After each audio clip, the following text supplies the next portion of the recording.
ابن جوزی نے لکھا ہے سینکڑوں سال پہلے، آج کے کسی عالم کی بات بتاتا تو لوگ انکار کرتے، سینکڑوں سال کہتے ہیں بلخ میں قحط پڑ گیا، لوگ ہجرت کر کے سمرقند آ گئے، ایک سیدوں کا خاندان بھی آیا، ایک ایسی خاتون بھی آئی جس کے ساتھ 3 بیٹیاں تھی، بیٹا بھی کوئی نہیں، خاوند فوت ہو گیا، مسجد کے ساتھ مہمان خانے بنے ہوتے تھے، وہاں اس نے بچوں کو ٹھہرایا اور نکلی سمرقند میں کہ کوئی آدمی مل جائے اور اس سے کہوں کہ تھوڑی سی مدد ہو۔ وہ چلتے چلتی ایک سیٹھ کے پاس، رئیس کے پاس پہنچی۔ جن لوگوں کے پاس دولت آتی ہے نا، وہ کئی دفعہ سخت جملے کہنے لگتے ہیں جو اللہ کو پسند نہیں آتے۔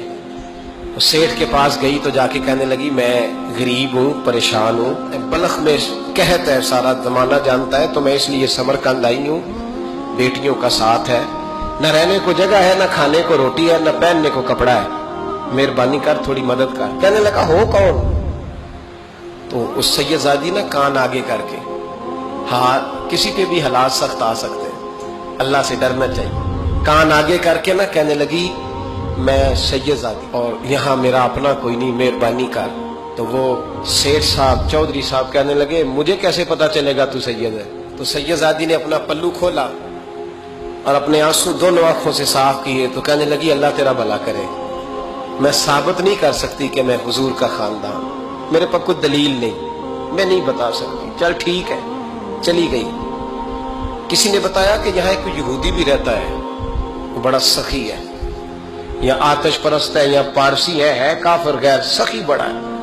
اس کے پاس گئی، بیٹھی رہی، لوگ بیٹھے تھے، جب چلے گئے تو قریب گئی، کہنے لگی مجبور ہوں، پریشان ہوں، غریب نہیں ہوں۔ کہنے لگا بی بی تجھے کبھی دیکھا نہیں، سمرقند کی اتنی آبادی نہیں، میں سارے شہر، تو کون ہے؟ تو کہنے لگی تعارف نہ ہی پوچھے تو اچھا ہے۔ اس نے کہا چلو اگر پتہ چل جائے تو۔ کہنے لگی میں مسلمانوں کے نبی کی اولاد ہوں، مسلمانوں۔ اس نے کہا پیغمبر خدا کی اولاد؟ اٹھ کے کھڑا ہو گیا، بی بی کو ساتھ لیا، گھر گیا، کہنے لگا جو صاف ستھرا کمرہ ہے نا اسے پھر دھو ڈالو، ایک دفعہ پھر دھو ڈالو۔ کمرہ دھلایا، صاف کرایا، پھر کہنے لگا بی بی میرے برتن زیادہ صاف ستھرے نہیں، میں نئے نہ خرید کے لا دوں۔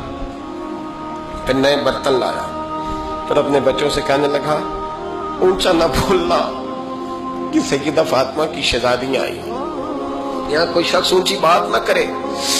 پھر کہنے لگا بی بی جو میرا بالکل طیب اور حلال رزق ہے نا، یہ اس میں سے لنگر ہے، لیکن چونکہ میں غیر مسلم ہوں، مجھے سلیقے نہیں آتے، جیسا تیسا بھی ہو نا اسے قبول کر لینا۔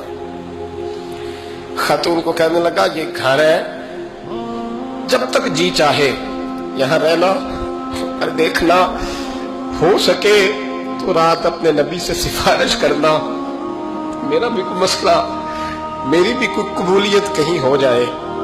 وہ مسلمان کہلانے والا رات کو سویا، کہتے جنت سجی ہوئی ہے، لوگ جنت میں جا رہے ہیں،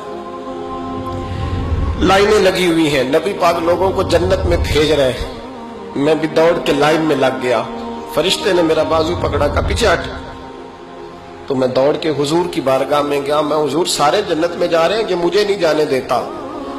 نبی پاک نے فرمایا تو کون ہے؟ کہ یا رسول اللہ میں مسلمان ہوں۔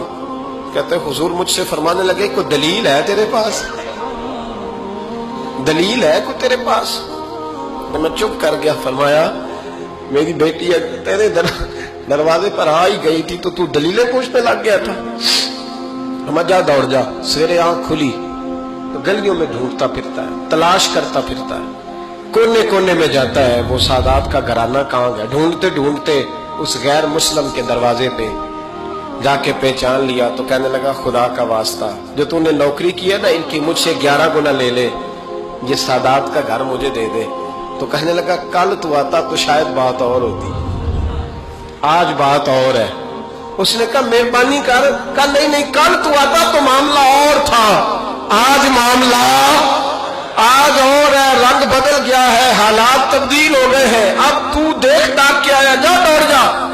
کہنے لگا نہیں مہربانی کر، دے دے، تو غیر مسلم میں تیرا کیا تعلق؟ کہنے لگا چپ کر، غیر مسلم میں کل تک تھا، کل سے سجدوں سے پیار کیا ہے تو میرے حالات سنور گئے ہیں، وہ جو نظارے تو نے رات خواب میں دیکھے ہیں میں نے جاگتی آنکھوں سے دیکھے ہیں، میں نے جاگتی آنکھوں سے، اور تو نے کسی مفتی پیر عالم کے ہاتھ پہ کلمہ پڑھا ہے، میں نے رات محمد عربی کے ہاتھ پہ کلمہ پڑھا، رسول اللہ کے ہاتھ پہ کلمہ پڑھا۔